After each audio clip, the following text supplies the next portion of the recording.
Holy, been a while, huh? So yeah, a lot of stuff was happening, and I guess I just kind of never got around to finishing off the series, and I still won't. We still have 2 more layers after this one, but I'm ready to go. We're going to cover the second half of the 5th tier today. As usual, you can see all the parts from 1 to 5 part 1 in the description, and as usual, here's your disclaimer warning. This tier list about unsolved mysteries and weird things may include some disturbing content. A shocker, I know.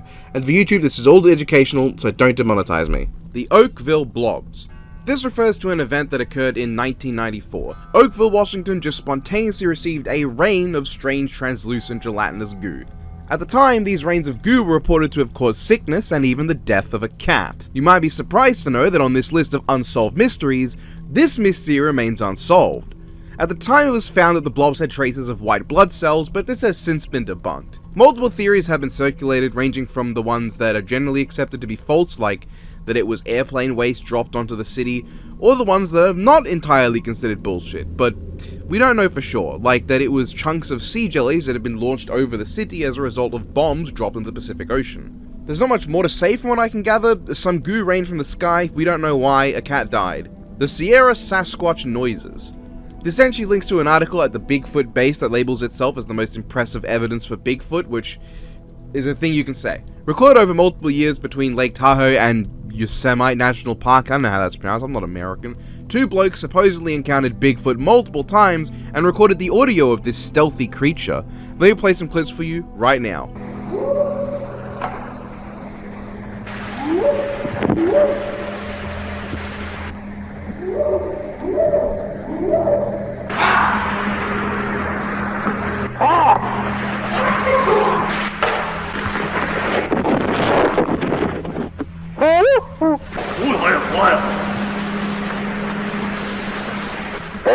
It should be noted that this information has been acquired from a Bigfoot site. The location this was recorded at remains secret, there is no photographic evidence, and it's basically the only audio of its kind. Now, I don't want to be the guy to just dismiss this entirely off the cuff like that. You know, these Bigfoot supporters, they ain't bothering me personally. Let them have their fun. And honestly, I would recommend checking out the recordings fully, because while I don't buy them, I think they sound very fake and kind of sus, but I think they're quite interesting, and I am very entertained by them. Unsurprisingly, debate ranges on about whether this is real or not, and if it's even evidence of Bigfoot specifically, with some claims that you can hear some kind of language and syntax in the noises made, implying a human or even dolphin level of intelligence. But then there's also this guy who makes the exact same kind of sound as the reported audio, so take this as you will.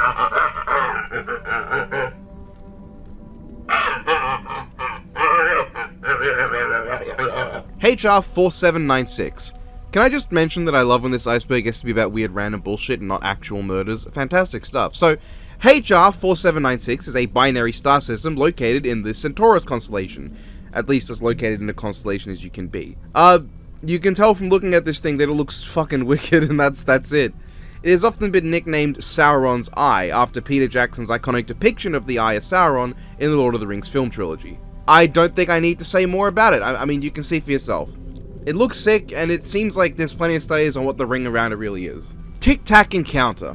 Now, unfortunately, if you want this to be the story of a family's encounter with a giant sentient box of Tic Tacs, well, you're going to be disappointed. That said, unless I'm mistaken, I'm a bit confused as to why this incident is so far down the iceberg. I feel like I've seen a lot of discussion about this one in the past. So this describes an encounter in 2004 during a San Diego training mission, where fighter pilots encountered a strange Tic Tac shaped UFO. I mean, what you see is what you get. Does that look like an alien spacecraft? Maybe. Interesting elements of this story come from certain eyewitness accounts that whatever they were tracking flew all over the damn place, and seemed to defy physics. There are also allegedly multiple of these things encountered across weeks by the US Navy. I'm also showing multiple clips from the USS Nimitz and USS Theodore Roosevelt. Not all even from 2004, some come from 2014 and onwards, so this has been a persistent thing that has just continued to happen. And this is pretty fascinating stuff, with potential explanations that go beyond even just aliens. I've seen quite a few, if nothing concrete, things like distorted imagery of planes or balloons on the mundane side, to the extreme side of potentially Chinese or Russian technology that the US doesn't know about. A fast-moving submersible aircraft, for instance. David Fravor, the pilot who reported the first video in 2004, was quoted as recently as 2023 as claiming that the technology was far superior to anything the US had. In my mind, even alien deniers probably have a lot to say about this, because there's all the possibility that this could have been something more than just a balloon without being aliens for once. Of course, most people are going to just assume it's an alien thing due to the connotation of the phrase UFO and ignore the other kinds of possibilities, but in my opinion, I have no idea what this is, but the hypersonic flying Tic Tac explanation is my favorite. The Demon Core. In World War II, America nuked Japan twice, but a third one was being prepared, though it went unused due to Japan's surrender. The third nuclear core that went unused has been nicknamed the Demon Core, and was kept by the US on the off chance someone piped up and they needed to commit another unspeakable atrocity. It was involved in the deaths of 2 physicists during experiments that went terribly wrong, causing the core to accidentally go critical. These experiments were meant to test things relating to criticality, you know, the state where the core could fucking explode. The first physicist, Dr. Harry Dalian Jr., was hit with a lethal dose of radiation when he accidentally dropped a neutron-reflective tungsten brick right onto the core. And this was right after the equipment told him that of the bricks he was putting down, one more of them would cause it to reach criticality. He was blasted with radiation, and even though he was able to smack the brick away, he died at the age of 24. The second physicist, Dr. Lewis Slotin, less than a year later, got hit with a lethal dose as well. God, I never know how to pronounce these fucking names, because, like, I hear them during research, and then I forget them by the time the research is done and I get to recording. Now, Lewis wasn't using bricks on the core, but he was putting the core within a big old pair of half spheres that would reflect neutrons enough to cause the core to grow critical if they fucked up. He was doing these experiments without using failsafes. Now you see, if the 2 half spheres ever fully closed, that would be a major problem. So normally they'd use a failsafe to prevent that. Lewis, however, decided to use his hand and a flathead screwdriver to do his experiments. Eventually, the screwdriver slipped during one of these experiments, causing the sphere to close, hitting him and his fellow physicists at the time with a lot of radiation. Now, not to make jokes about this guy's accident and death and all that, but he did also apparently ask his fellow physicists who ran out to come back in and record shit about their radiation dosage and how much life they had lost from his fuck up. Then he died. Guy gambled his whole life on a flathead screwdriver. The core then would get melted down and recycled into other nuclear cores. Elephant's foot. So, Chernobyl, right? You know about that. Well, after the Chernobyl disaster, a massive corium formed composed of things like concrete and uranium. This block has been given the name Elephant's Foot, mostly just because of how it looks. It's considered one of the most radioactive objects in existence, though over time it has lost some of that. That's the Elephant's Foot. Ian Brady's briefcase. Ian Brady was one of 2 people responsible for the Moors murders. These murders occurred in England between 1963 and 1965, and the victims were all children aged between 17 to as young as 10. Brady had abducted and tortured these children with his partner, and was put in prison in 1966 and delightfully returned to hell in 2017. One of his victims, Keith Bennett, was killed at the age of 12 and his body has never been found. Brady never said where he buried the poor kid and died with that secret. He also had 2 briefcases, which as far as I can tell have not been opened but may contain information on many things, including where Keith's body may have been buried. This is kind of where the story ends though. I couldn't find anything on the cases having been opened, just pleas for them to be opened that didn't go anywhere, and articles now they could be opened soon from about 4 years ago. Hopefully this is something that can be resolved sooner rather than later and the boy can be given a proper burial. Ken Rex McElroy. Ken McElroy was a piece of shit who committed several felonies, including arson, murder, impregnating a child, a lot of things. He got away with tantamount to all of them, escaping conviction 20 times. In 1981, he was gunned down in broad daylight in front of a crowd of over 30 people, and his killer has never been named, charged, convicted, anything other than celebrated, I assume. That's the mystery. We don't know who did the deed of putting him down. Bohemian Grove Conspiracy.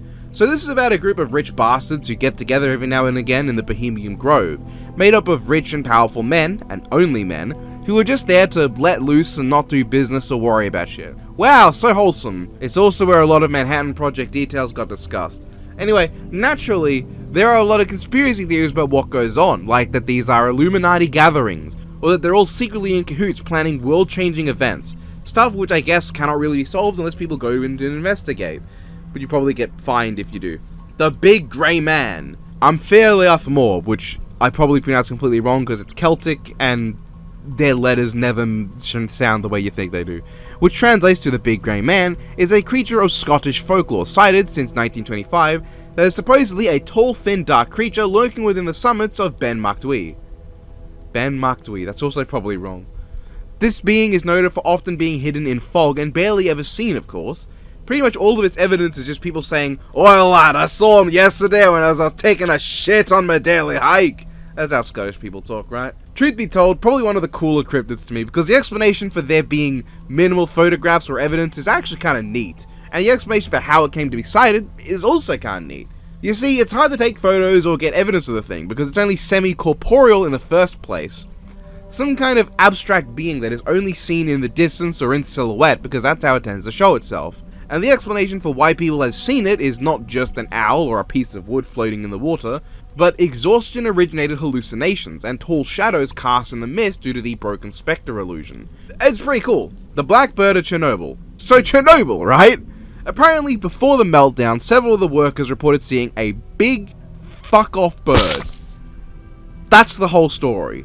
It's a story that gets most of its supposed validity from the fact that everyone who saw it is now dead and now cannot speak about what it really was or if it really happened. Some assume it was a form of Mothman and that it was there to warn the workers of the impending tragedy. It's Mothman but a bird. Alan J. Abrahamson. Alan was an avid golfer and seemingly well-loved man who was mysteriously caught on camera being shot one day. His murder was unheard of in this area. Murder's just not a thing there. But within the next 3 weeks, a lot of information came to light that left people rather confused. Alan had purchased a weather balloon, made some unusual trips, and had really odd search history. It turns out the leading theory of what happened was that Alan's murderer was actually Alan, and that he'd ballooned away the gun that he used to do it and faked his own murder. Why? No idea. Lal Bahari Mritak. Lal was an Indian farmer who unfortunately died in 1975 and then fought for years to be recognized as alive until he finally came back to life in 1994. Because you see, he didn't die. His uncle had organized for him to be registered as dead so that he could claim ownership of the ancestral land. Bihari then fought to be recognized as alive for 19 years, becoming an activist not just for himself, but apparently hundreds of other people who were officially declared dead despite being obviously alive. Of the 20,000 members of the advocacy group, 4 have been declared alive again. He continues to fight for these people's rights, and more power to him, because that sounds crazy. Gary DeVore. Gary DeVore was an American writer who wrote films such as The Dogs of War and Raw Deal. He's on this iceberg because one day he chose to drive through the Mojave Desert, and later his vehicle had been found submerged below a bridge. Several of his belongings and hands were missing, and the overall situation was considered weird. The location in which he was found would have required him to drive miles without being seen in heavy traffic, and so his death remains an unsolved mystery. Daniel John O'Brien.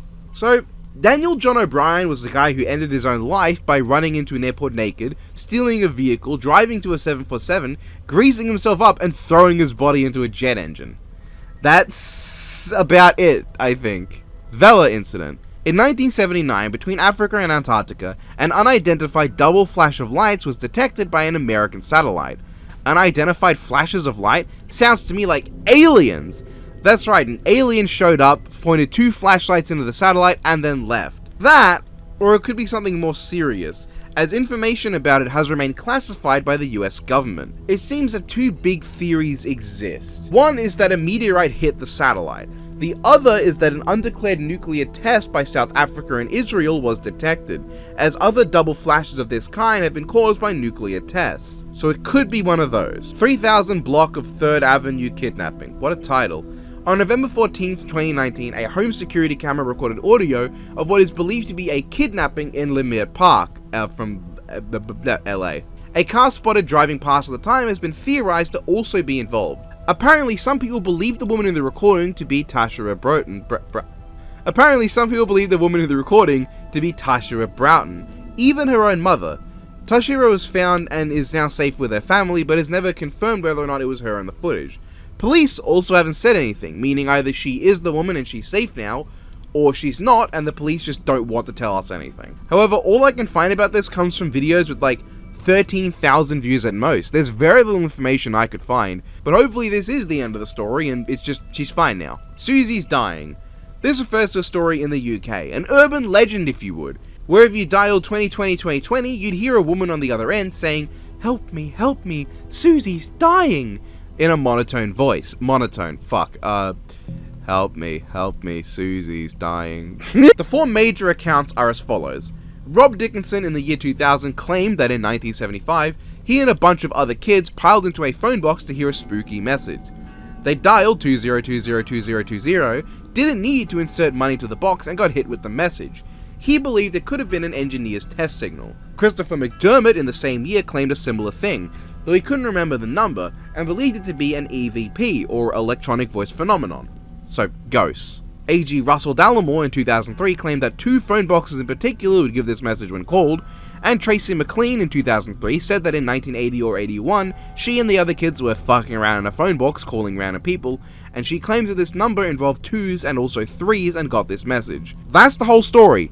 It's probably not real, and if it is, well, you go find out if the UK exists and start putting numbers in their phone boxes. Letter the Doll.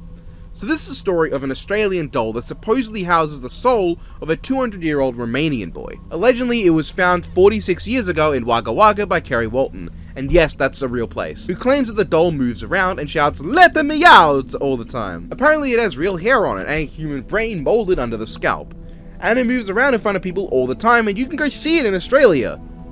For a fee, so I'm not going to do it. Pheasant Island.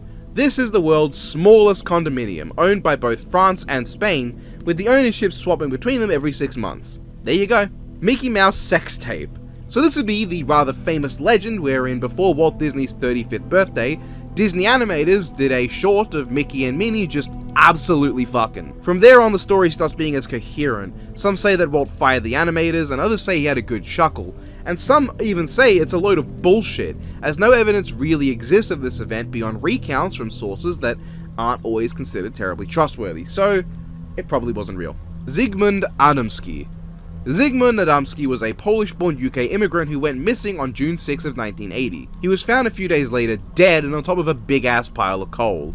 Allegedly, his clothes were unusually clean, or missing depending on what you were looking at. He had burn marks on his body, his hair was cut roughly, and there was no sign of injury.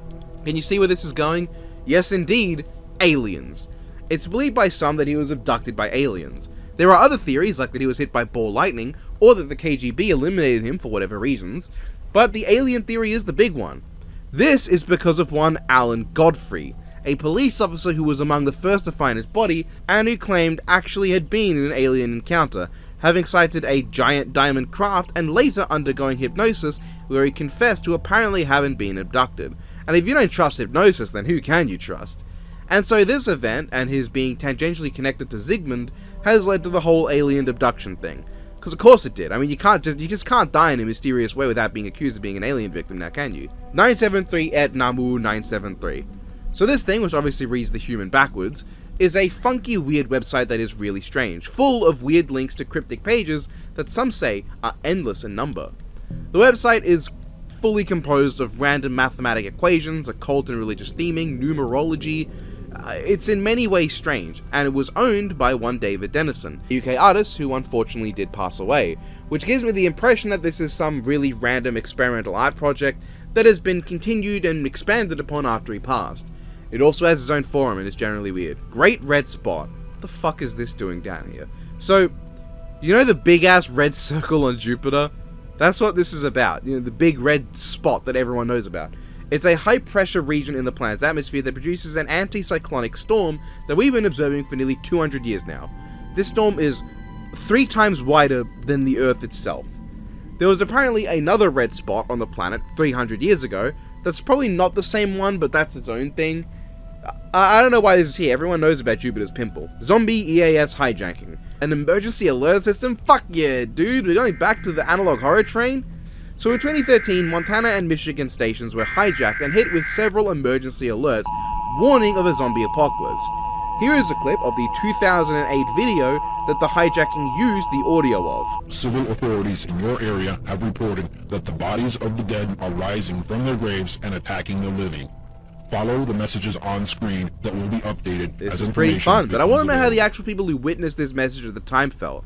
Chicken Little 2. So apparently, Chicken Little 2, the ugly duckling story, was a cancelled direct-to-DVD sequel to Donovan the Ass-tastic's favourite movie, Chicken Little. It was supposed to be about Chicken Little in a love triangle. That involved the ugly duckling taking a beauty cream, which turns out to be made by literal wolves in sheep's clothing that intend to eat all the animals after capturing them with beauty creams, until Chicken Little saves the day. You're currently watching some animatics I believe to be from the cancelled film, which was cancelled when John Lasseter spawned into the Disney Chief Creative Officer chair and just got rid of a bunch of sequels, like also Meet the Robinsons 2 and Aristocats 2. King Kong Spider Pit scene. Finally, something in my wheelhouse! So, the original 1933 King Kong movie had quite a few scenes that didn't make it into the finished film. Plenty of these are present in the novelization that came out first, and by far the most famous of them is the Spider Pit scene. This scene is often believed to have been one that was filmed but never actually made it in, but really it was never filmed in the first place. It's in the script and novel, but they never made it, or some say, because the debate rages on as to whether or not the scene was ever filmed. Evidence supporting it is a few testimonials from people claiming to have seen it during test screenings, and reporting that it was so shocking and insane that the audience couldn't handle it, which sounds exactly out of a creepypasta. Evidence against is just that there's nothing to suggest it. It would appear there was never any point in the schedule where they could have made it. There's no images to support it having ever been made beyond perhaps a test stage production. So what are you currently watching if copyright permits it? Well, this is actually a recreation of the scene that Peter Jackson, director of the 2005 King Kong remake, did using the same kind of techniques as the original movie. This was incredibly difficult to make, but I'm glad he did. It's really cool to see this old, non-existent scene brought to life. Other than that, the scene's existence remains hotly debated, but no matter what, the whole part of the movie is generally agreed to be lost and we'll never see it beyond this recreation. 89.9 NY WKCR hijacking. Apparently uploaded on 4chan by an anonymous user, this is an apparent broadcast hijacking that occurred in 1994 or 1995 on WKCR, a New York radio station. This incident was recorded on an old radio, and in the recording you can hear classical music interrupted by a really fucking unsettling screeching sound with bits of silence and what sounds like just a raspy breath coming in and out. It then transitions to a woman reciting what are apparently obituaries in a low voice, which is significantly less creepy than what came before in my opinion. I'll play a clip for you now, though apparently a band used this clip in a song, so I might get copyrighted and just not play it. So if you hear something silly and dumb, that's what happened.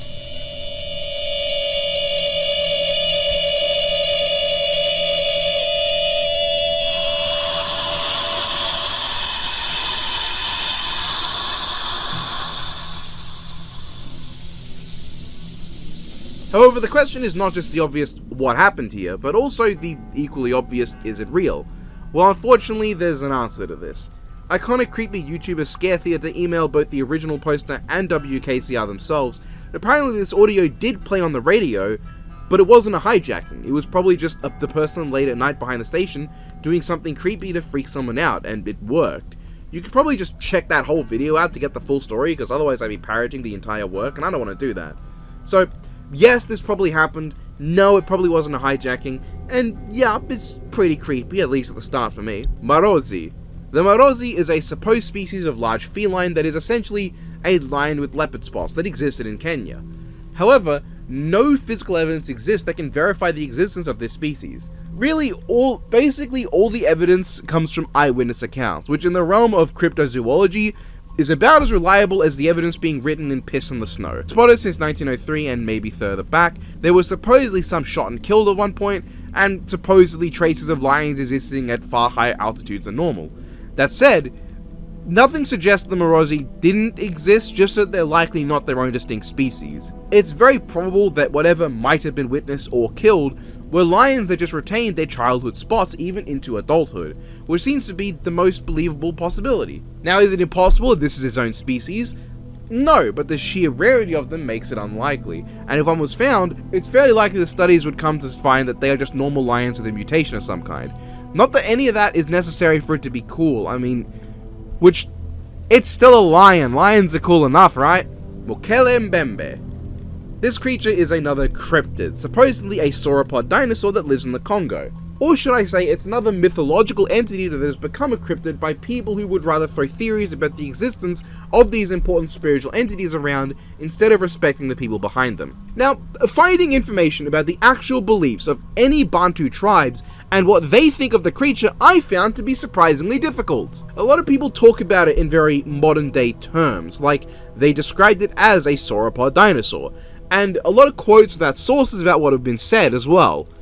Now, the most well-cited source I could find describes it as a combination of multiple different African creatures of folklore, ranging from Chipfalamfula, the river shutter, a creature of Rongabantu stories that block the water source the tribes needed to survive, to the Ichisonga, which kills large animals. It seems to be described often as a large, long-necked creature with a single tooth or horn and soft brown skin. Reports of its existence as a dinosaur are often credited to have originated with Ludwig Freiherr von Steinwohl-Lausnitz, who never actually saw the creature, but stated to have heard about it from local guides, who described it, as I said earlier, a large, long-necked creature with a single tooth or horn, and an alligator tail that attacked canoes and was very aggressive. So essentially, the idea of it being a long-necked monster was all it took for some people to go, "Aha, it must be a dinosaur!" They would then go on expeditions to find the creature, always failing, and showing natives pictures of sauropods and going, "Hey, does this vaguely resemble the thing you believe in?" And they'd go, "Yep, that has a vague resemblance." And that's the evidence it's a living sauropod. This has cascaded from an actual being of folklore that was often spiritual and potentially unseeable, into a bunch of bullshit about it being an actual sauropod dinosaur that lives out in the Congo. Which not only makes no sense, sauropods and swampland don't mix well, but also no evidence of it exists.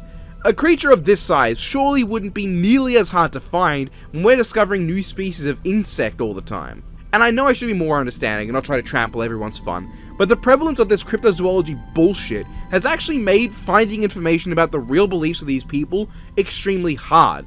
Like, an even more intense equivalent of the rainbow serpent baloney that takes a bunch of vaguely similar Aboriginal Australian belief and just throws them under one name, treating the beliefs of unrelated tribes as if they're all synergized and they all believe in the same thing. However, at least you can find information about the different tribal beliefs of the rainbow serpent. Every single source and bit of information about the various African tribes and their opinions and beliefs of the river-blocking monster creature is tainted with this cryptozoology nonsense, with the lie spread that all of these tribes believe in the same thing, a sauropod resembling a Brontosaurus or Diplodocus that lives in the river, because people went up to them and didn't ask, what does it look like, but instead, does it look like this? And they identified the one primary similar trait that stood out and said yes. Apparently, there's even a BBC documentary where a member of one of these tribes identified the creature in a book of animals as a rhino. I couldn't find this documentary. I looked for it and I couldn't find it. But actual searchers for the creature often find new information about it from the tribes that is hard to see online. I'm not saying research exists to be easy, but I am saying that I have no love for this cryptid. It has obfuscated and made it harder to find reliable information about the actual beliefs of these people, which I consider significantly more important and relevant to human history than a bunch of online nerds going, "But it could be a dinosaur that's real." Mystery of Room 1046. On January 3rd, 1935, a man by the name of Artemis Ogletree had checked into the hotel President, stayed in room 1046 for 2 days, and was found brutally stabbed, beaten, and bound with cords. Evidence existed of him having been strangled as well, and the entire room was covered in blood. He wasn't, however, dead, and reportedly said that nobody did this to him. He wasn't trying to off himself, and that he had slipped and hit his head on the bathtub. He would then be sent to the hospital in a comatose state, where he would subsequently pass away. This entire incident is rife with oddities, from the room having very little in the way of clothes or blades, a broken glass, acid, fingertips on the phone. The lack of knives and the way that Ogletree had been tied up suggested the involvement of another person who remains unidentified, and even before the man was found, staff at the hotel would apparently report a lot of oddities with his general stay. For one thing, he didn't check in as Artemis Ogletree. He'd gone in with Ronald T. Owen as his name, and had been communicating with a friend dubbed Don. He had apparently been found doing weird things like sitting alone in the dark waiting for a phone call and having his room locked from the outside. At one point he was heard conversing with someone else in the room as well. Even after his death there were weird things. For instance, the person who identified him, his mother, had apparently received letters from after his death. They were typewritten, despite Ogletree apparently not knowing how to type, and in general written differently from the rest of his actual letters, which would generally suggest that whoever did this knew who the man really was. To this day, though, the kill remains mysterious, be it the result of organized crime, a scorned lover, or a man named Joseph Martin, whose handwriting was found to be similar to some of the letters received by Ogletree's mother, and had been convicted of a different murder in similar circumstances. What happened? Obviously nobody knows, but a lot of theories have cropped up over time. We might never solve this one, if only because buzz about it has died down and few updates have been given in the last decade. Tom Price. Thomas Maldwin Price was a Welsh Formula 1 driver from the mid-70s who only raced for about 3 years until his untimely death. Price died during 1977's South African Grand Prix, after 2 marshals had been sent out to see to a different racer, Renzo Zorzi, who was having troubles with his fuel metering unit, and also his car was on fire.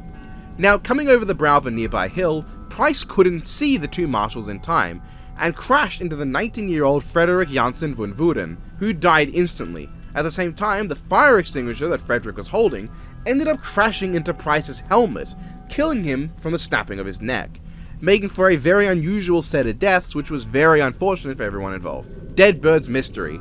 On New Year's Eve, right before the arrival of 2011, Arkansas was hit with a rain of 2,000 dead birds across a half square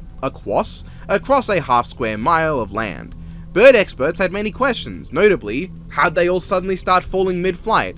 For this to happen would have required the cause to be extremely fast. Sickness was ruled out, as the local nesting area showed no signs of dead birds. And other theories of the time as well, including lightning, stress from fireworks, or high-altitude hail due to the trauma on the birds' bodies as well. Bird specimens taken for examination were found to have suffered from internal bleeding. NPR interviewed Dr. George Pat Bradley, who claimed that witnesses heard the sounds of what could have been cannon or fireworks, which may have startled the birds into flying at night in fear, with their poor eyesight resulting in them crashing into things all over, and eventually succumbing to their wounds mid-flight, which seems to be the most likely scenario. Der Märchenkönig, or the Fairy Tale King, Ludwig Otto Friedrich Wilhelm was the King of Bavaria, who reigned during the late 1800s. He was known as the Mad King by many, as he used a lot of his money to fund extravagant artistic pieces and architecture. He was also probably homosexual, which is neat. The reason he's here, though, is because of his death. I know, shocker. Who would have believed it? It'd be either his death or his disappearance. Ludwig and his psychiatrist Bernhard von Guden went on a stroll, to which they disappeared for hours until being found washed up and very much dead on a nearby shore. It was ruled a self-inflicted demise by purposeful drowning, but this would seem strange when you learn that Ludwig was a very good swimmer in his youth, and had no water in his lungs. Guden, meanwhile, had evidence of blunt force trauma and strangulation, which has led to disputes over the initial ruling and even what actually caused his death. Some suggest it may just have been natural causes, that Ludwig killed Guden and then the cold waters he leaped into caused a heart attack of some kind. Why did he jump into the water in this scenario? Well, at this point he'd been deposed and taken to Berg Castle, so he was trying to escape. The other big theory is that he and Guden were murdered, most notably via gunshot. That said, unless we invent time travel, this 100-plus-year-old case is probably never getting solved. Gorman dogfight. Veteran World War II fighter pilot George F. Gorman, one day in the 1948, engaged in an intense dogfight with a UFO. Yup. It supposedly lasted 27 minutes, as Gorman had no clue whatsoever what the hell was going on. We know of this due to the declassification of Project Blue Book pages, which I might have mentioned before in the series. I don't know if you think they're all that important. This encounter is notable for having been reported both by Gorman himself and by people on the ground, as Gorman had a late night flight and encountered what he claimed to be a 6 to 8 inch wide white flying thing. He engaged in a lengthy series of aerial maneuvers against the flying thing, and oftentimes it seemed to make impossible movements, ending when it launched into the sky and his plane stalled out at 14,000 feet. Gorman reported the object as having made no sound and leaving no sort of exhaust trail, and moving too fast for his 400 miles per hour jet to keep up. Air traffic controllers on the ground corroborate this story, saying they saw a white light that was moving extremely fast. Explanations for this event are either very standard or very conspiratorial. What if it was just a weather balloon? What if Gorman was just engaged with a weather balloon? Or even fucking Jupiter, which was very bright that night. Maybe he was dogfighting Jupiter. Now, a weather balloon had actually even been released 10 minutes before Gorman's encounter, and perhaps his fast movements in his jet gave the illusion that the other thing was moving at high speeds in the opposite direction. This is the official explanation, which makes sense, but I have to wonder how that explains what the people on the ground saw. The other option is aliens, or super secret Soviet high-tech equipment that could move better 80 years ago than vehicles of today. So, the Falcon Lake incident. This is another UFO encounter, one from May 20th, 1967. Stephen Michalak claimed to have been burned by a spaceship one day, with weird, burns across his body that were unusual. And the soil in the area he saw the UFO seemed to have trace amounts of radiation, which is unusual. Michalak described the UFO as a 35-foot-long metallic thing. Interestingly enough though, he reported hearing human voices coming from it when a door opened. The UFO encounter left him with nausea, headaches, and apparent stinkitude. But what is the explanation for this? Well, bullshit. The radioactivity apparently was low enough in content that it could have been made from just luminescent paint, and it's believed that Michalak could have made the whole thing up to cover for alcohol usage that led to an accident that gave him those burns. A piece of metal he had found from the site was found to just be a piece of silver that might have been dipped in something. Inconsistencies in the testimony have also led to skepticism. I've also seen it suggested that he just had an allergy due to how the burns supposedly came back at a later date, which does make a lot of sense. That said, this event had a movie inspired by it? Okay. May 14th, 2008, 19-year-old Brandon Swanson disappeared under mysterious circumstances after driving his Chevrolet Lumina into a ditch. Swanson was apparently unharmed and called his parents to pick him up around 2 AM. He had apparently believed he was near the town of Lind and head towards the lights that made him believe this, after his parents couldn't find him. 47 minutes in though, he was last heard saying, "Oh shit," and then was silent for the remainder of the call. Now, when his phone records were checked, it turned out he was actually calling from around Taunton, 25 miles from where he thought he was. His body, assuming he is dead and didn't purposely disappear, has never been found. Normally this is generally where the story would end. He wasn't found, and theories range from him having purposely disappeared, drowned in the Yellow Medicine River, or foul play involving someone else. But actually, Brandon's parents successfully lobbied for Brandon's Law to be passed, a law that would make it so that missing adults would be treated with the same need of immediate investigation as missing children. This is because when Brandon's mother went to the police, they just said, well, it's his right to disappear. Now, this law has been passed in several states, and frankly, I didn't even know that it was just a thing for police to sometimes be like, oh, this guy is missing? I don't care enough to look into that because he's an adult. Dale Williams. On July 4th, 1999, a family having a swim happened upon a truck of the then 6 weeks missing Dale Williams in a river, having last been seen leaving a friend's house to help a stranded motorist. Dale owned an auto body shop, by the way. Interestingly enough, his family had put up missing posters, which were then torn down by a former friend of Dale and his wife, who had some tension with the family as they helped this ex-wife move to another state without his knowledge. Dale had also found prior to his disappearance pictures of himself and Diana, his wife, torn apart, and Diana had found his gun was stolen. Now, the man who tore down the posters, James Bishop, despite having all the motive and rather suspicious actions, was never actually convicted because he had a strong alibi that was confirmed and consistent during the time of the disappearance. This is where the story would be over if I had actually made this video when I was intending to. However, in October of 2024, a now 68-year-old James Bishop was arrested for the crime, having been found as the registered owner of a rifle in the back of Dale's truck. His then wife also claimed to have heard him threatening to kill Dale as well. It is also believed that Bishop acted with his cousin, who he blames and accuses of the crime. What his cousin says can't be verified as he appears to be dead. And then a week prior, as of now writing this bit, Bishop has been released due to the case being heavily circumstantial. So fucked if I know what the next chapter of this ongoing story is going to be. Stephen Kosher. December 13, 2009, Stephen Kosher, an American journalist, disappeared under mysterious circumstances. He was last seen on security cameras leaving his car with an unknown object. Now at the time, Stephen was making these very long trips around Nevada and Utah. That said, most of what I could find for this case was people piecing together some of what he'd been doing prior, but most investigations after the fact haven't found anything. His car was found and searches have been done with helicopters and sniffer dogs, but they've yet to actually find the man. What there is, however, is the claim that Stephen's disappearance is connected to the disappearance of Susan Powell, who I talked about in one of the earlier parts of the iceberg. Joshua and his family had claimed that Susan was actually eloping with Stephen, and they had run off together. This, however, is widely considered to be bullshit. As for Stephen, there are a lot of theories. For one thing, why was he driving around so much? Usually the explanation is revolved around his need for money, looking for a job, or sometimes it's even suggested he was doing something illegal for cash, or even just to pass the time while he was unemployed.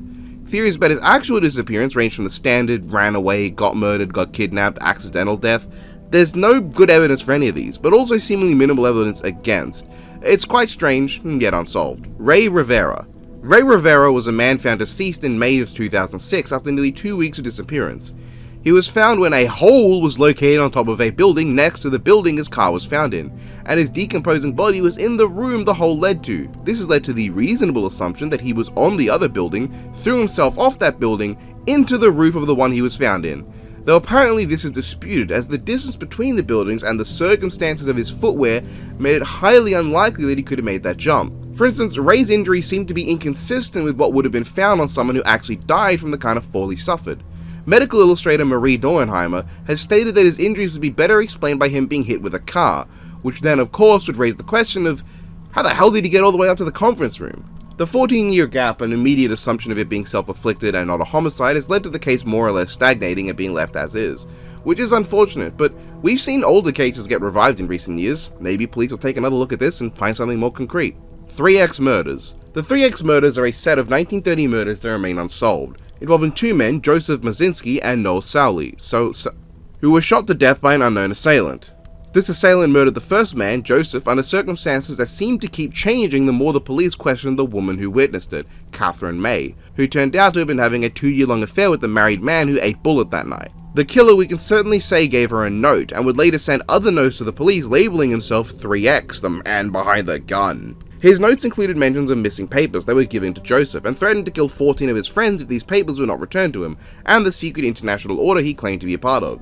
Eventually, the papers must have been returned or something, because he just disappeared after shooting 2 people without being identified. Highway of Tears. The Highway of Tears is a 719-kilometer stretch of highway in British Columbia, notable for being the location of a ton of crimes against mostly women, starting from the 1970s to now. I couldn't go through all the known victims, seeing as I think I counted roughly 80 of them, with the majority seeming to be victims of homicide or just missing and not found as of yet, the latest occurring as recently as 2023, as of recording this. There is also a disproportionately high number of Indigenous women in the list. Multiple people and serial killers have been convicted of the many crimes that took place on this highway. Several organizations have been involved in investigating the highway, speculating on why this place in particular has been such a hotspot for crime, especially against Indigenous women, and it was even connected to a government email scandal at one point. It has been accused of only remaining an unsolved mystery due to systemic racism though, which is possible, yeah. Andreas Arctic Balloon Expedition. Swedish names, oh fuck, okay. This was a Swedish attempt to reach the North Pole from 1897, involving Salomon Andreas, Knut Frankel, and Neil Strindberg, 3 names I hate pronouncing. They had planned to use a hydrogen balloon to voyage to either Russia or Canada, passing the North Pole on the way. However, Salomon didn't acknowledge several flaws in his plan, like the balloon being untested and leaking more hydrogen than expected, or apparently that the steering method devised was insufficient. For some time, the 3 had disappeared and their fates were left unknown, but in 1930, the Norwegian sailing ship Brattvåg found the remains of the failed expedition.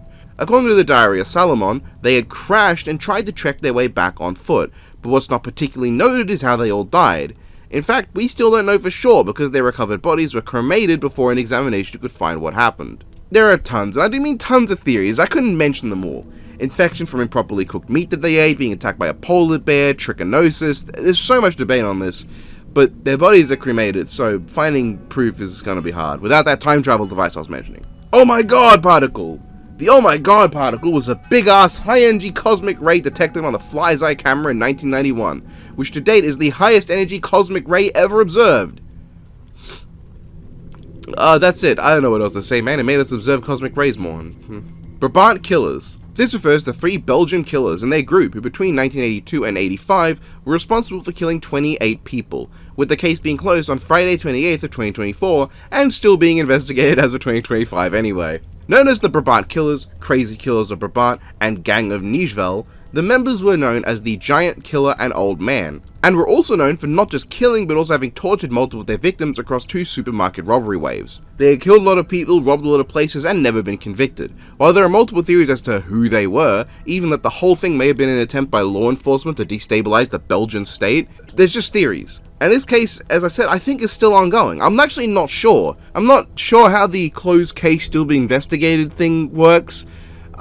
This entire segment, even summarized as it is, could be entirely out of date by the time I upload it because new leads have sprung up very recently. From what I know, it's supposed to be closed, but they're still investigating. I don't understand. Centralia. Centralia is a borough in Pennsylvania, often erroneously considered the inspiration for the Silent Hill franchise, though in reality it was only used as inspiration for the 2006 pile of dog slop some would charitably label with the description movie. Since 1962, a coal mine fire has been burning beneath the place, the origins of this fire being to this day hotly debated, pun. This pretty much is the crux of the story. There's more to it, but going off Cliff Notes in general, it's a big fucking fire under the place, lethal amounts of carbon monoxide come from it, and it's really fucking hot. It's a hard place to live in, there's not a lot of people there, but importantly it is not the inspiration for Silent Hill. Ronald McClagish. Ronald was a 51-year-old man found dead in his cupboard, which he was trapped inside of when his wardrobe toppled over, wedging the door shut. He had broken off a water pipe to free himself, but died of bronchitis within the cupboard after struggling to free himself for a week. That's terrifying to imagine, oh my god. Nunavut Ping. The Fury and Hecla Strait is an Arctic seawater channel that was the location of an unexplored sound that was recorded on sonar in 2016. It was then debated over whether or not it was a submarine, allied or foreign, a sonar signal meant to drive animals away from hunting grounds, or maybe a sonar survey. Sonar survey. But it could also be the classic explanation of ice rubbing and breaking. Or maybe there's a giant sea creature there. Well, actually no, there's not a lot of people suggesting that one. Odd. Planet 9. Planet 9 is a hypothetical planet in our solar system meant to explain the orbits of objects in the solar system beyond Neptune. Abnormal orbits that could not be explained by the influence of gravitational fields from the other planets in our solar system. It is one of many such hypothetical planets, like the iconic and debunked Planet X. Planet 9 has many potential explanations, both how it could exist and how it could not.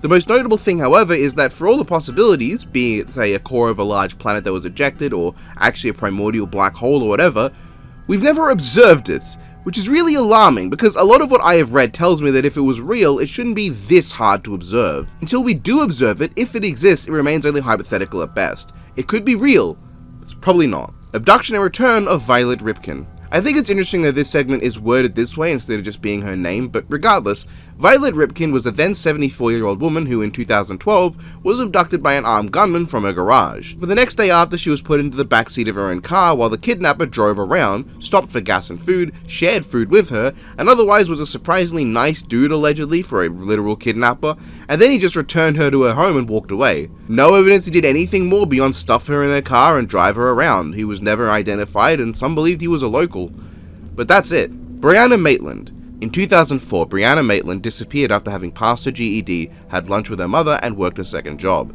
Her car was found backed into a barn with a chunk of plywood found on the trunk. Brianna is suspected to have been a victim of foul play, murder, kidnapping, or human trafficking, with debates on if it was a wrong place, wrong time thing, or actively premeditated. There have been a lot of false claims and tips about what went on as well. Suggestions of things like a Vermont serial killer or her former friend who'd attacked her a few days prior had been written off, and there was an alleged 2006 sighting that didn't pan out. In 2022 though, DNA that was found in her car had been positively identified as one of 11 previously tested people in connection to the case, who has been apparently very cooperative. We also don't know who this person is, and I couldn't find an update since 2022, so who knows. Aaron Hedges. Aaron Hedges was a 38-year-old man who disappeared in 2014. And whose remains were found in 2016. From what I can gather, Aaron went missing on a hunting trip that he undertook with two friends, who had let him go off to do his own thing. One of his friends called his wife and asked if he was alive, and she then reported Aaron as missing while the two friends made their way back. However, investigators did believe potentially that the two friends had lied and provided misinformation about certain details regarding where the group had camped and killed an elk. Additionally, Aaron Hedges was theorized to have been drinking and acted agitated and confrontational on the trip according to his mates. His wife attested that he had suffered from alcoholism, and his brother believed he may have wanted to take his own life. That said, no conclusions exist on what actually happened to Aaron. Some try to argue it's foul play coded, but it's also possible that Aaron succumbed to the elements. Sitting and smiling. Oh boy, Sitting and Smiling is an art performance by a man named Benjamin Bennett. In this, he literally just records himself sitting and smiling for 327 episodes. And this man is dedicated, though I feel like if you're watching a, 10,000 or so views iceberg videos at the most, you're probably familiar enough with the internet to know what this is. You know, the stuff that's happened during Sitting and Smiling is famous. There's the guy who broke into his house, the time he pissed himself, the times he broke into tears, and now he just keeps going on in spite of it. You might even know about Walking and Talking, where he just records himself walking and talking for fucking hours. In a sense, this series is kind of brilliant. I mean, Bennett literally makes the most unwatchable and boring fucking videos humanly possible, almost challenging you by saying, hey, I can sit here and smile for hours. Can't you watch it? It's taunting, almost intoxicatingly tempting to try and keep up with him, to see if you can manage this entire lack of stimulating anything for hours. Almost a commentary on how starved people are for stimulation compared to the past, our reliance on technology and things like YouTube, because going outside and being with nature are things most people don't get stimulation from. But what happens when our technology becomes as seemingly stagnant in our minds as everything else? It's a challenge to you. When you are incapable of sitting there and watching the whole episode, you are losing. You have lost to Benjamin Bennett. He has defeated you in something. Somehow he's defeated you. He can sit there for hours, but you can't watch it. Or maybe I'm thinking too much about it because there's actually so little to talk about that it racks my brain trying to find meaning where there isn't any. And maybe trying to find meaning where there isn't any is the point of it too! Ah, get out of my head, Benjamin! Pizza time, pizza. Pizza Time Pizza is a hysterical black comedy horror ARG about what is definitely not a cult, but rather just a nice friendly pizza place made by Alex Bale on YouTube. It's as I said, it's about a pizza restaurant that really wants you to know it's not a cult. Its leader is not some eldritch ancient deity, nobody is missing, it does not sacrifice people, it's all good, and if you are worthy, he will definitely guide you to the ascension. To be honest, I don't even want to go too into it, I just kind of want to tell people to go watch it themselves. Should be noted though, it is kind of a sequel to Alex's other series promos, which I tend not to see brought up nearly as much. Watch it, it's great. Super Mario Big Star Secret! This refers to a now deleted video uploaded by LotusBand17 in 2007, which was a screamer. It was a Super Mario 64 video that ended with the zombie screamer from that one coffee commercial. It's not really that interesting, but it was a popular video, and Lotus seemed to have deleted it in response to death threats. And it did get very big with over 500,000 views. That's really it, it's lost. Omega Mart. Omega Mart is a lot. It's an actual fake supermarket that acts as an interactive art project by American company Meow Wolf. It's kind of wild, and honestly it looks like it'd be really cool to go to if it wasn't in fucking Las Vegas. It's also an active ARG with surreal commercials that I kind of want to look into for a future analog horror video because they kind of fit. And really, that's about the story of it. That's what Omega Mart is. It's a wild place you can go and it's full of stuff. Beacon of Hate! So from what I can gather, this refers to an unusual clandestine 30-meter beacon. Or 30 M's, I don't know, M might not be meter, hold on. On the radio station AA5TB website, there is a list of recordings made by a man by the name of Steve Yates of various broadcast stations and whatnot. One is listed as the Beacon of Hate in the Amateur Band Intruders category. This was first recorded on June 2nd, 2000. It didn't identify itself, its purpose is unknown, and it was very weak. It apparently repeated itself every few minutes and came back after more than 2 decades in 2021 after disappearing by the end of 2000. The content of these transmissions includes such thoughtful statements as, "The US Gov ripped off the camels," "The mark of the beast in God, we must trust Jesus Christ be cursed," "Kill all the porn and religions off for real camels or kill," "Americans are fuckers, kill them all off for real." And the latest one from 2021, MP, false god of Israel, world's biggest liar, log on Rev 1313 simp. Simply enlightening. What the hell is all this? Fuck and knows. It seems to me the, camels being referred to are probably an ethnic group, thus the name Beacon of Hate, and Stevie Yates himself believes that the messages aren't anything more than someone's way of messing with people. Though, not a lot, because apparently even if you know about the signal, it's not easy to actually catch it. That's all I can say on this, it's nonsense. Chichen Itza Staircase Echo. This referring to the fact that you can clap in front of Chichen Itza stairs and the echo of it sounds like a bird. That's all there is to it, it's really fucking cool. Missing Children Forest. So I can't access the link in the iceberg itself, and I don't know for certain what this one refers to, simply because there's so many results that come up referring to children who have gone missing in forests. My assumption is that this is just a case of children disappearing in a forest. If anyone knows what particular instance of this the iceberg is pointing to, just let me know in the comments. I'll put it in a supercut of all the parts when I get there, if I remember. Toxoplasmosis Mind Control. Toxoplasma gondii is a parasite belonging to the alluviolate clade of protists. It is a kind of parasite that has been found to remodel neurons within its host's dreams to cause a mind control-like effect. Now don't get too freaked out, it's mostly been found in rodents, primarily in altering their responses to cat urine and other factors so that they're more likely to become cat prey. This is because while Toxoplasmosa gondii can be hosted by any warm-blooded animal, they can only reproduce within the intestines of felines, so they have evolved to make potential cat prey more susceptible to being eaten by cats. So they can then infect the cat and reproduce. Within humans, there seems to be a lot of debate over its potential effects. There are studies that support and deny the suggestions that they may increase the likelihood of schizophrenia or in terminal self-harm. Jury is still out on the total effects, if any, not helped by how it's estimated that 50% of the global population and 11% of all Americans carry it. But again, don't be too freaked out, because it mostly just makes things cats want to eat more likely to be eaten by cats. It's not literally mind controlling the population. Or at least that's what the lizard guy told me to say. North Korean ghost ships. Sometimes, abandoned ships just float up in places. That's just a thing that sometimes happens. In November 2015, the village of Monzen in Japan encountered 3 ships that had floated up, one of which turned out to not be abandoned, but rather was found with 3 decomposing corpses. Decomposed at that point. And later 7 more would be located in these vessels. Causes of death or identities were unknown until more investigation went underway and found Korean writing.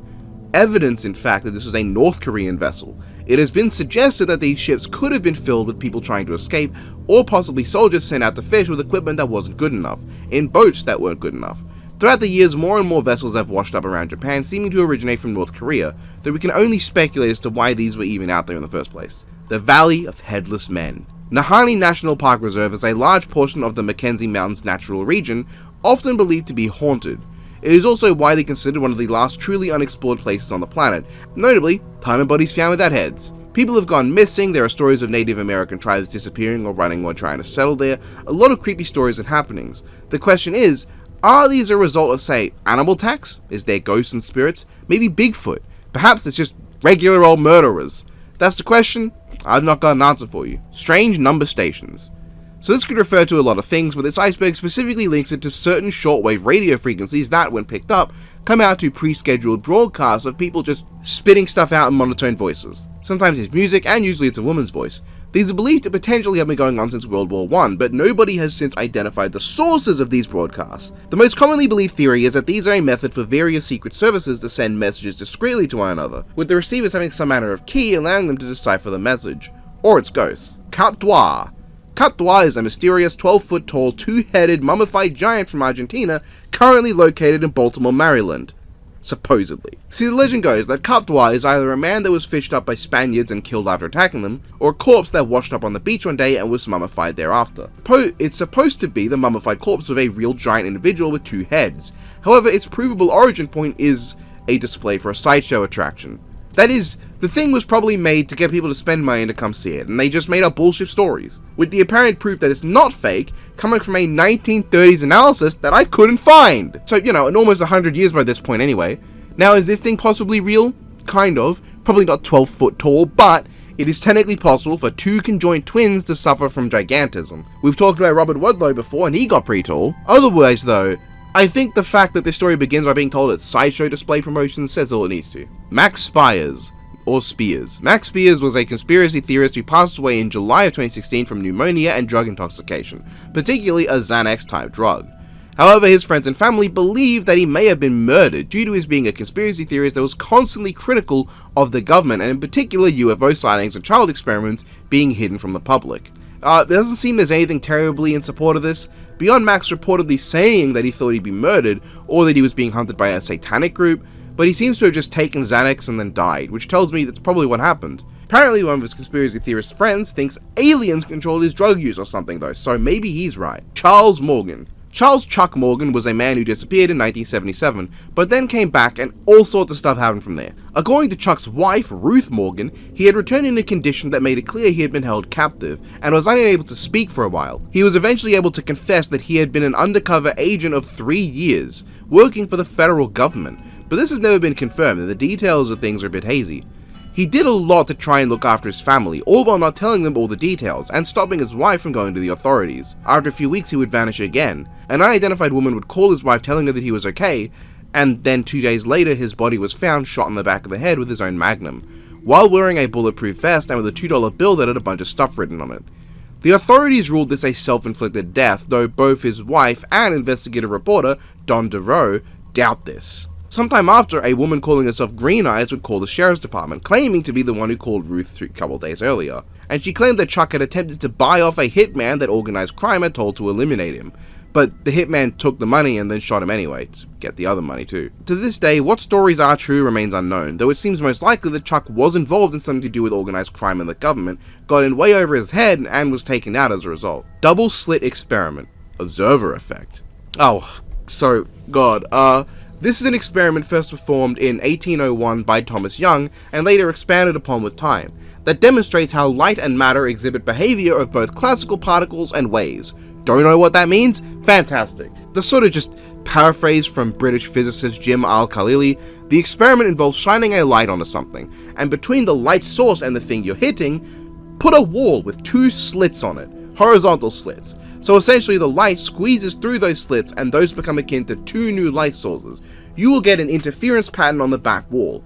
If you do this experiment with particles instead of a wave of light, say sand, you get 2 big piles of stuff. However, if you do this with atoms instead, they will create the interference pattern akin to light. And if the atoms are sent through one at a time, they will still gravitate towards that interference pattern. Instead of being randomly sent through, they create this pattern as if they were all sent at once and pushing each other. But what's weirder, if you were to set up a camera to monitor them, to detect when they go through the slit, you will find a 50-50 split. Half the time the atom will go through the slit you're detecting, the other half of the time they won't. And what happens is you get a different pattern on the back wall. I didn't need to know this. Now this is in my head and I can't stop thinking about it. It is considered the central mystery of quantum mechanics. Classical explanations and logical reasonings all have counter-arguments back and forth. This is a quantum issue, I don't have to deal with it. Catatumbo lightning. So over Venezuela, there is a storm located where the Catatumbo River flows into Lake Maracaibo.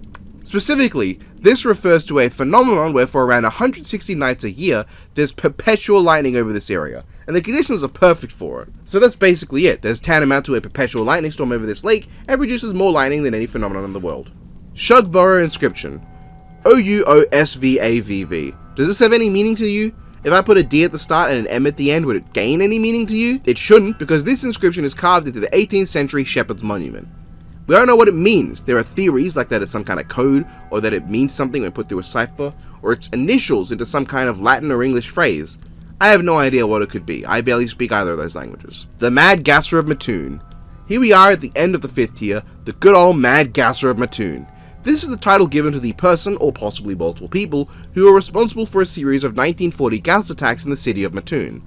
Nobody died from these attacks, nor even suffered severe medical issues. It was just a really stinky attack that brought bouts of paralysis and nausea. The gasser was reported with multiple descriptions, notably a tall thin man in dark clothing and a cap, as attested by Mr. and Mrs. Bert Kearney. However, police at the time believed there was no gasser, and that a lot of attacks could have had simple explanations to them, like factories just polluting the place up. Mass hysteria has also been cited. That said, it's also believed that some of the reported attacks were indeed from an assailant, just not all of them, and whoever did them, and whether it was multiple people or just one, we don't know. And that wraps up that. That would be the ending of the 5th bloody iceberg layer. I enjoy making these, but god, there's so much to go through. Don't worry, this will probably be done in, most is 4 more parts, minimum is 2 more parts, but probably 3 or 4. I hope you enjoyed. I always say this, I'm gonna hope to get out the next part within less than a year, but you know me, yeah. Hope you enjoyed. Did I already say that? I'm very scatterbrained this morning. I hope you enjoyed. Have a good one. See you next time. Well, that was that. You know, a lot of technical difficulties just hit me right before I was gonna record this, which is just so good. I love when that happens, when something just stops working and making sense. But hey, that's not a problem for even future me. That's a problem for me, and future me won't have to deal with it. And you're currently talking to no one, because I'm not talking to you. Well, I guess I am, but you're not talking to me. You are talking to a screen if you're talking, and you shouldn't be. I hope you enjoyed the video. I have already started compiling some research for the next part, but who knows if I'll actually get it out in time. I got a lot of stuff to work on. I've got a huge ranking to do. I've got 2 other smaller rankings to do. Actually, I've got 2 huge rankings to do. I've got to do the analog horror video. Who knows when I'll end up starting that. I got some non-death battles to do. You know, there's just a lot of work I have to get done, and I have much less time than usual, which is great. You know, it's just excellent, especially when you can't land the job because the only thing on your resume is you're a fucking nerd. Yeah, so I really have to appreciate everyone scrolling by for supporting me. You're all a great help. And you for watching. When it comes to my non-versus content, the horror stuff seems to be doing better than most. I say horror stuff, not all this is inherently horror, but I'd love to be able to do more of this stuff, you know, talking about stuff that's beyond that little bubble I've got myself in. So please, support this, share it around if you liked it, and I can spend more time on this, and, you know, have a bit of fun. None of this other stuff I do isn't fun. This is just, I find this stuff a lot more satisfying to talk about general stuff.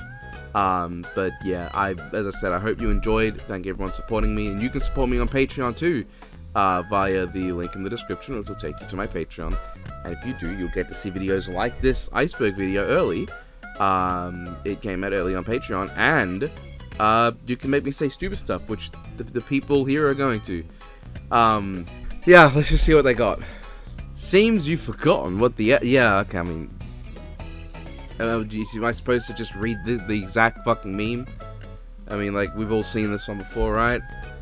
It's you know, Sasuke probably does beat that version of Superman, I want to say, but, like, yeah, I don't know much about how strong that one is. Biffweed's got an interesting thing here. Random number between 1 to 50 and read that pinned message in our DMs. I'm gonna get random number generator between 1 to 50, min 10, max 50. Let's see what it gives me. 15. Alright, we're going to the 15th pinned message between me and Biffweed. I'll put 1, 2, 3, 4, 5, 6, 7, 8, 9, 10, 11, 12, 13, 14, 15. We have purchased a copy of Hungry Hungry Hippos for NDB. That we did. In fact, just recently I went and purchased even more stuff when that episode happens. It's not going to be like just a standard animation. I feel like that kind of... Not Death Battle, unlike most versus shows, I think has that sort of like wiggle room to be really stupid. Someone made a TV show page for that Not Death Battle, by the way. You can go look that up in your own damn time and add to it if you want. But, yeah, it's just true. We have done a lot of stuff for that. We're really working on the next 4 episodes. 5, because there's no way the Mockbuster Royale is out by the time this is. Oh, it might be, but I doubt it. It's very nearing completion, though. So, yeah. God, right around it is just some other stuff. Why does my stove sound like... I say weird stuff. Who up icing the berg right now? Okay. Something witty. That wasn't very witty. Kneel before your master, then do the Harlem Shake. I ain't reading all that, Arthur. Like, come on, man. Oh my god, I just saw what's next. I had words to say. Kind of like a funny little jokey thing. I don't know how those things are pronounced. But then I see the next one is, no, Mom, I don't want more Brussels sprouts. God, why does the skeleton have hair? The skeletons don't have hair, bro. Oh, well, by the time this version is out, I don't know, you probably would have, as of me recording this, it was technically the same day as when this message was sent. Just like many hours later. So you probably will still, there'll probably still be some words of encouragement, I guess, like before you graduate. But I guess the main thing is, no one is ever truly sure what to do, right? Life isn't really about knowing exactly what you're going to do. It's about gradually growing into an understanding of what you want to do, you know? Kamen Rider Agito, I think, has a great sort of representation of this message in the character of Asakura. So Asakura. See, I'm getting a bit mixed because like Agito and Ryuki are right next to each other. So there's 2 characters with very like similar sounding names. No, it's Ashihara. Yeah, there's the character of Ashihara who basically has like nothing to live for. But he comes around to the understanding and the belief, and it is one that I actually quite like, that, you know, when a flower lives its life, does it have an end goal? Does it have like a dream it wants to accomplish one day? Does the lion hunt food for any reason other than the fact that it's hungry right now? Sometimes life it's just worth living for the sake of it, and not being sure what you're going to do after completing something. Sometimes it's just worth getting through those days and just taking that time to not have a goal. So you don't always have to have a goal, you know? I'm not really sure how encouraging that is, but, you know, like, for me, I didn't really have a goal for a lot of my life either, and I still don't know if I do, really. Like, what is my end goal? What do I want to do with myself as I am right now? I have ideas, but right now there's something to be said for just being able to just go through the days, you know? Go through the motions, and eventually something will come up. There's no use trying to force it. There's no need to just push and go, yeah, I need something I want to do immediately. There's always time, you know? Life, you know, people like to say that life is short, and it is. But from another point of view, you could say life is long, because it's all you have. So to just accept it as short, well, you're saying all you have is short. Sometimes you just need to accept... I've kind of just lost the plot. I'm not a great, like, encouraging person, you know? Like, I am a guy who spends his time making videos online talking about things. But don't feel bad about being unsure about what you're going to do. You will figure it out. You will figure it out. And what matters is getting to that point, you know? Your goal should be to just get to the point where you know what you're going to do, where you have an idea what you're going to do, and just taking those little steps to eventually get there. That was entirely worthless advice and not encouraging in the slightest. Happy birthday, but it is the 14th for me. You sent this on the 14th for me. You just met your doom! It sounded better in my head. Oh, fuck off. Mom! He talks during nap time! It's like I exposed a little crack of weakness. Everyone's out to exploit it. Fucking hell, guys. Yeah, so that's that. 2 skeleton memes. Something I myself said. Some other memes. And then some really useless words of encouragement that no one ever needed to hear. Yeah, if you want to add to that, you can go to my Patreon. Are you upset? Did you find none of that funny? Well, why don't you just go support my Patreon, join the server, and then you can add something funny. That's you. God, I'm looking at Tony right now, like from that GIF, and I'm just thinking, is he like... It's making me think of Unasanis for some reason. Yeah. So, hopefully, there will be another part of this out this year. At least. I want to start Layer 6 this year. I want to finish. No, wait, no. I want to finish the first half of Layer 6 this year.